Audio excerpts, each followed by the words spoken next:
Hi friends, యూట్యూబ్లో వీడియోలు చేసే వాళ్ళకి నేను ఒక విజ్ఞప్తి చేస్తున్నానండి.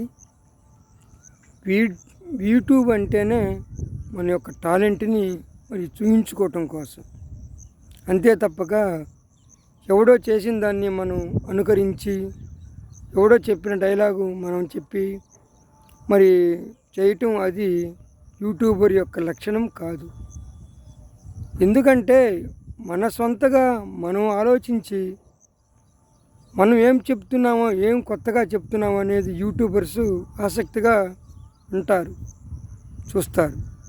కాబట్టి మన ఆలోచనని సమాజానికి పంచాలి. కానీ ఏ హీరో చేసిందన్ను, ఏ కామెడియన్ చేసిందన్ను, ఏ ఏ హీరోయిన్ చేసిందన్ను మనం చేసి చూపిస్తే అది మన నటన కాదు, మన ఆలోచన కాదు, మన శక్తి కాదు.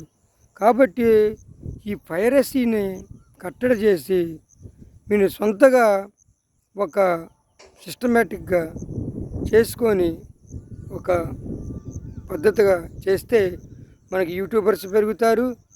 మరి యూట్యూబ్ వాళ్ళు కూడా మరి ఆలోచిస్తారు, మంచిగా చేస్తున్నారని మనకి ప్రశంసలు కూడా వస్తాయి.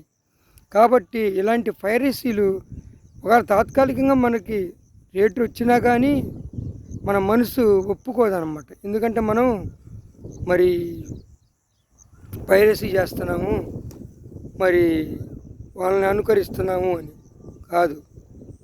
ఎవరి సొంత టాలెంట్ వాళ్ళు చూపించండి. ముందు ముందు మనకు ఆదరణ పెరుగుతుంది కంపల్సరీగా. కాబట్టి ఈ వీడియో చూస్తే యూట్యూబర్స్, వీడియోలు చేసేవాళ్ళు మరి ఇలాంటివి మానుకొని మంచిగా ఉంటారని. మరి ఈ వీడియో చూస్తే లైక్ చేయండి, షేర్ చేయండి, సబ్స్క్రైబ్ చేసుకోండి. బాయ్.